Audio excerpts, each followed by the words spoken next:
SN1 reaction और SN2 reactions में main similarities और डिफरेंसेस क्या क्या हैं।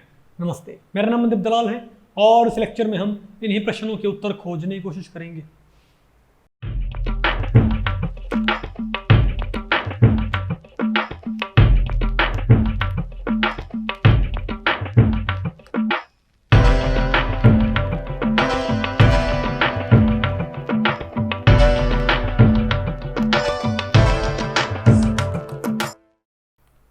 ओके, अब बताओ हम क्या पढ़ते हैं भाई। Comparison of SN1 and SN2 reaction. भाई देखो, इससे पहले टॉपिक में आपने पढ़ लिया था ना कि SN1 रिएक्शन और SN2 रिएक्शंस कौन सी होती हैं, आपने उनका मैकेनिज्म पढ़ लिया था। यहाँ पर हम उनके जो बेसिक डिफरेंसेस है उनको हाईलाइट करेंगे, ठीक है। SN1 रिएक्शन आपको पता है एक 2 स्टेप रिएक्शन थी। SN1 क्या थी? 2 स्टेप रिएक्शन, जबकि SN2 रिएक्शन क्या होती है? 1 स्टेप रिएक्शन। इसके अंदर बॉन्ड ब्रेकिंग और बॉन्ड मेकिंग क्या करती? साइमल्टेनियस। SN1 का और इसका नाम ही क्या है? SN1, यानी इसका ऑर्डर क्या होगा? First order. और SN2 रिएक्शन का ऑर्डर क्या होगा? Second order molecularity. और SN1 रिएक्शन के अंदर याद करो, हमारे पास जो कार्बोकैटायन, हमारे पास जो स्टार्टिंग वाली स्पीशीज हुआ करती ना भाई, नहीं आपको समझ में, तो पहले यहाँ से निकल जाया करता और हमारे पास क्या बनाया करता? कार्बोकैटायन। SN1 में कार्बोकैटायन ही बनता क्या? यानी कि 4 कोऑर्डिनेशन से क्या होता हमारा? 3 कोऑर्डिनेशन, डिसोशिएटिव पाथवे। जबकि SN2 में क्या होता है? Associative pathway. 4 से पहले क्या होता है? 5 कोऑर्डिनेशन, और वहां पर इंटरमीडिएट नहीं बनता, ट्रांजिशन स्टेट बनती है। क्योंकि कार्बोकैटायन जो बनता है उसमें कार्बन के अराउंड 3 ग्रुप जुड़े होते हैं, और ये 3 कोऑर्डिनेशन वाली स्पीशीज, इसको आप एक्सपेरिमेंटली डिटेक्ट कर सकते हो। दूसरी तरफ हमारे पास जो SN2 होता है उसमें हम बोलते तो ये हैं कि 4 कोऑर्डिनेशन था और एसोसिएटिव पाथवे है, तो इनकमिंग न्यूक्लियोफाइल भी उसके ऊपर क्या हो गया? अटैच, और कोऑर्डिनेशन नंबर क्या हो गया? 5। लेकिन वहां पर वो 5 कोऑर्डिनेशन नंबर वाली स्पीशीज को आप एक्चुअल में डिटेक्ट में एक्सपेरिमेंटली नहीं कर सकते, तो वो क्या कहलाएगा? इंटरमीडिएट की बजाय ट्रांजिशन स्टेट वहां पर कहलाएगी, ठीक है। अच्छा, SN1 के अंदर आप ये बताओ, कार्बोकैटायन नहीं बना करता, क्या करता SN1 के अंदर? मान लीजिए हमारे पास क्या है? शुरुआती स्पीशीज। ये हमारे पास क्या थी भाई? शुरुआती स्पीशीज, इजंट इट। और इसके अंदर क्या करता है? ये हमारा टेट्राहेड्रा है और ये हमारा क्या? Leaving group. तो लिविंग ग्रुप निकल गया तो हमारे पास क्या बना करता? कार्बोकैटायन, जो ट्राइगोनल प्लेनर हुआ करता। अब इस पे फ्रंट साइड से अटैक पॉसिबल है और बैक साइड से भी अटैक पॉसिबल है। SN1 के अंदर क्या बोलेंगे हम कि इंटरमीडिएट के ऊपर फ्रंट साइड, यानी सबस्ट्रेट के ऊपर एक तरह से हम क्या बोलेंगे? फ्रंट साइड और बैक साइड दोनों साइड से क्या अटैक पॉसिबल है। लेकिन SN2 में क्या करता? SN2 में हमारे पास ऐसे आया करता नहीं, ये इजंट इट। तो 5वां ग्रुप, 4 ग्रुप तो ऑलरेडी हैं, ये क्या है? 3 तो R ग्रुप और ये क्या? Leaving group. वहां पर 5वां ग्रुप यहाँ से आया करता ना, इसको ऐसे मान लो, इसको ऐसे मान लो, था ना हमारे पास ऐसे। ये भाई 3 तो ये हो गए, चौथा ये हो गया ना, ये लिविंग ग्रुप है, तो 5वां ग्रुप यहाँ पर आया करता। तो यहाँ पर हमारे पास क्या बना करता? हमेशा बैक साइड से क्या आया करता? अटैक। बैक साइड से क्या करता? अटैक। इसीलिए अगर आपका जो एल्काइल हैलाइड था वो कैसा था? कायरल। अगर आपका एल्काइल हैलाइड कैसा था? कायरल था, तो उसके ऊपर क्या आया करता? बताइए, एल्काइल हैलाइड के ऊपर क्या आया करता? जो कार्बोकैटायन बनता था उसके ऊपर फ्रंट साइड से, रियर साइड से अटैक से क्या बना करता? रेसमाइजेशन। क्या करता? पार्शियल। क्योंकि भाई अगर चारों ग्रुप क्या हैं? डिफरेंट हैं, यानी कि ये तीनों ग्रुप भी क्या हैं? डिफरेंट, ठीक है बात। और आपने ये निकाल दिया तो हमारे पास क्या बने? कार्बोकैटायन। अब कार्बोकैटायन में तीनों ग्रुप डिफरेंट हैं, तो अगर इनकमिंग ग्रुप यहाँ से आया तो एक आइसोमर, यहाँ से आया तो ये, यहाँ से आया तो ऐसे हो जाएगा नहीं, और यहाँ से आया तो ये ऐसे हो जाएंगे, नहीं आपको समझ में? तो हमारे पास 2 आइसोमर बनते थे यहाँ पर ना, रेसमाइजेशन। दूसरी तरफ अगर आपका सबस्ट्रेट कायरल किसमें है? अगर आपका सबस्ट्रेट कायरल किसमें है? SN2 के अंदर, तो वहां बताओ क्या हो जाया करता? इन्वर्जन। क्या करता? क्यों भाई इन्वर्जन क्यों आया करता? क्योंकि हमारे पास ऐसी स्पीशीज थी, तो जब यहाँ से हमारे पास 5वां ग्रुप आया करता तो ये तो निकल जाएगा, और ये तीनों ग्रुप कहाँ हो जाएंगे? ऊपर की तरफ। नहीं आपको वाल्डन इन्वर्जन आ गया ना, तो वहां पर रेसमाइजेशन नहीं होया करता। ये भी क्या था वहां पर? एक डिफरेंस। और वहां पर रीअरेंजमेंट भी पॉसिबल था। किसमें? जो SN1 था वहां पर रीअरेंजमेंट पॉसिबल नहीं था क्या? याद करो भाई, मान लिया मेरे पास ये था CH3, CH2, CH2, Cl। तो SN1 कैसे आया करती, अगर क्लोराइड निकल गया यहाँ से तो हमारे पास ये क्या बने, कार्बोकैटायन। अब अगर इनकमिंग न्यूक्लियोफाइल इस पे अटैक कर देगा तो एक बनेगा प्रोडक्ट। लेकिन अगर जो ये CH2 है यहाँ से एक हाइड्राइड पहले, ये आपका क्या प्राइमरी कार्बोकैटायन, लेकिन आपका ये हाइड्राइड कहाँ अटैक कर दे इसके ऊपर, तो ये क्या हो जाएगा आपका CH3 और कार्बोकैटायन क्या हो जाएगा आपका सेकेंडरी। नहीं आपको, तो इस पे भी तो फिर क्या पॉसिबल था, यानी कि इस रीअरेंजमेंट, अगर रीअरेंजमेंट ना होता, हाइड्राइड यहाँ से यहाँ पर शिफ्ट ना होता, तो मेरे पास chloride sorry incoming nucleophile OH यहाँ पर आता ना, अब वो कहाँ पर आएगा बताओ, यहाँ पर आएगा। तो यहाँ पर रीअरेंजमेंट भी क्या था, पॉसिबल था, लेकिन वहाँ पर रीअरेंजमेंट पॉसिबल नहीं था।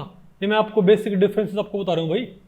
और मैं आपको बताऊँ, जब SN1 होती है ना तो एलिमिनेशन भी खूब होता है। क्या, आमतौर पे SN1 का कंपटीशन ज़्यादा होता है किससे, एलिमिनेशन से।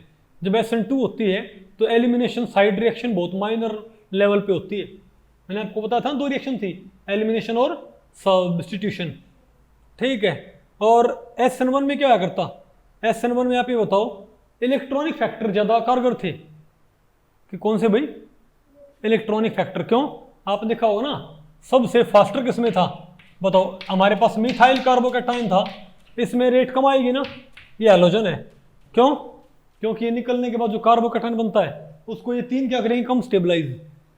ये 3 अगर ये हैलोजन निकल गया, अगर आपका मिथाइल हैलाइड है, मिथाइल तो हैलाइड निकल गया तो ये कम स्टेबल होया करता ना, क्योंकि ये 3 इलेक्ट्रॉन रिलीजिंग ग्रुप नहीं है। लेकिन अगर मिथाइल होता तो ये एक तो और स्टेबल, एक और होता तो और स्टेबल, एक और होता तो और स्टेबल।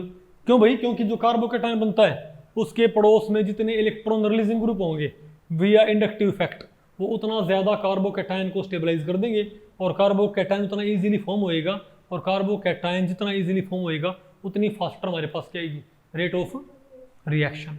उपकार इसलिए यहाँ पर क्या करती, इसलिए यहाँ पर इलेक्ट्रॉनिक फैक्टर क्या करते, ज़्यादा डोमिनेंट होया करते। इलेक्ट्रॉनिक फैक्टर रिएक्शन को स्लो या फास्ट किया करते, इलेक्ट्रॉन रिलीजिंग ग्रुप क्या किया करते, रिएक्शन को फास्ट, विड्रॉइंग क्या कर देंगे, रिएक्शन को स्लो कर देंगे। क्यों, कार्बोकैटायन बनता है भाई, तो इलेक्ट्रॉन रिलीजिंग ग्रुप कार्बोकैटायन को क्या कर देंगे, स्टेबलाइज। तो यहाँ पर इलेक्ट्रॉनिक फैक्टर क्या होते हैं, ज़्यादा डोमिनेंट होते हैं SN1 के अंदर, जबकि SN2 के अंदर क्या होते हैं, स्टेरिक फैक्टर क्या होते हैं। क्योंकि स्टेरिक फैक्टर हम ही नहीं बोलते भाई कि वहां पर बताओ क्या बनता है, जो SN2 था वहां पर टर्शरी में सब स्लो होगा ना। यहाँ पर क्या था, जो आपके पास कौन था भाई, SN1 था, कौन सा था, मिथाइल क्लोराइड में क्या होगी, स्लो रिएक्शन, नहीं समझे बात।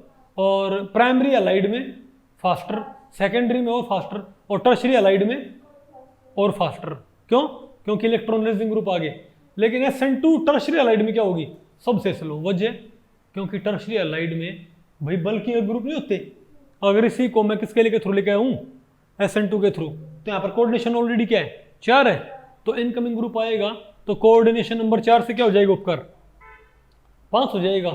लेकिन भीड़ में भीड़ सपोर्ट नहीं करती ना भाई इसको, SN2 एसोसिएटिव पाथवे से होता है, तो जितनी भीड़ होगी ऑलरेडी पहले से ही, उतना एसोसिएशन क्या हो जाएगा, मुश्किल, उतना रेट क्या आ जाएगी, स्लो आ जाएगी। इसीलिए यहाँ पर बताओ क्या होगा, यहाँ पर स्टेरिक फैक्टर क्या होते हैं, ज़्यादा डोमिनेट करते हैं। और सबसे स्टेरिक एंड्रेंस ज़्यादा किसमें होगी, जो तीनों मिथाइल हो, टर्शरी ब्यूटाइल क्लोराइड में क्या होगी, ज़्यादा स्टेरिक एंड्रेंस। और मिथाइल क्लोराइड में क्या होगी, मिथाइल हैलाइड में क्या होगी, मिथाइल हैलाइड में क्या होगी, कम स्टेरिक एंड्रेंस, और इसमें क्या होगी, ज़्यादा स्टेरिक एंड्रेंस। नहीं आपको, तो एसोसिएशन कहाँ पर ईजी होगा, यहाँ पर कि यहाँ पर, यहाँ पर एसोसिएशन ईजी होगा ना भाई, मिथाइल हैलाइड के अंदर, तो यहाँ पर फास्ट रेट।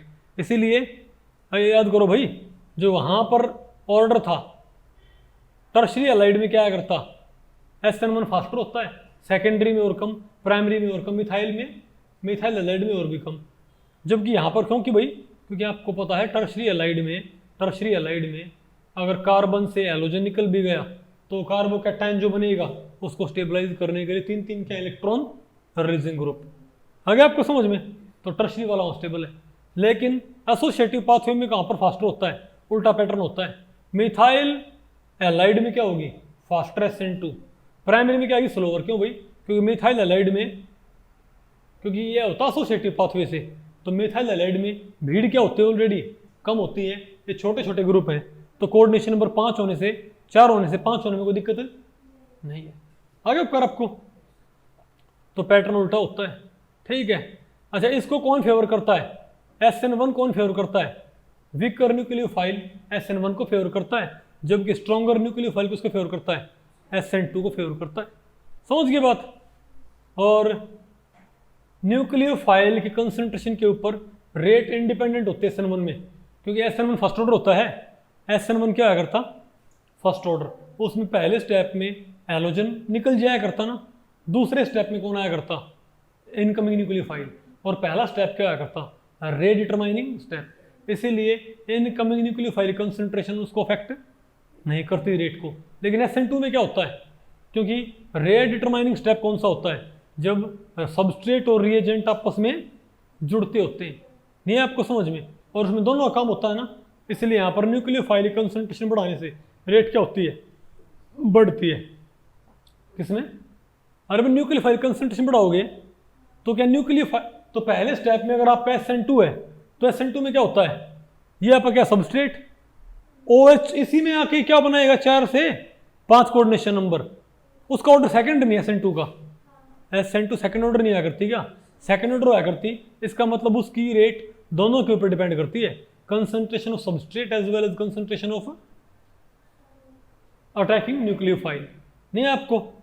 और जो SN1 है ना, कौन सी? ये बताओ किससे फेवर होती है? पोलर प्रोटिक सॉल्वेंट से। किससे भाई? ये फेवर होती है पोलर प्रोटिक सॉल्वेंट से, और ये किससे फेवर होती है? पोलर एंड एप्रोटिक सॉल्वेंट से। तो मेरे ख्याल से आपको भाई इनके अंदर डिफरेंस आपको पल्ले पड़ गया पक्का? गुड। तो भाई इस लेक्चर में इतना ही।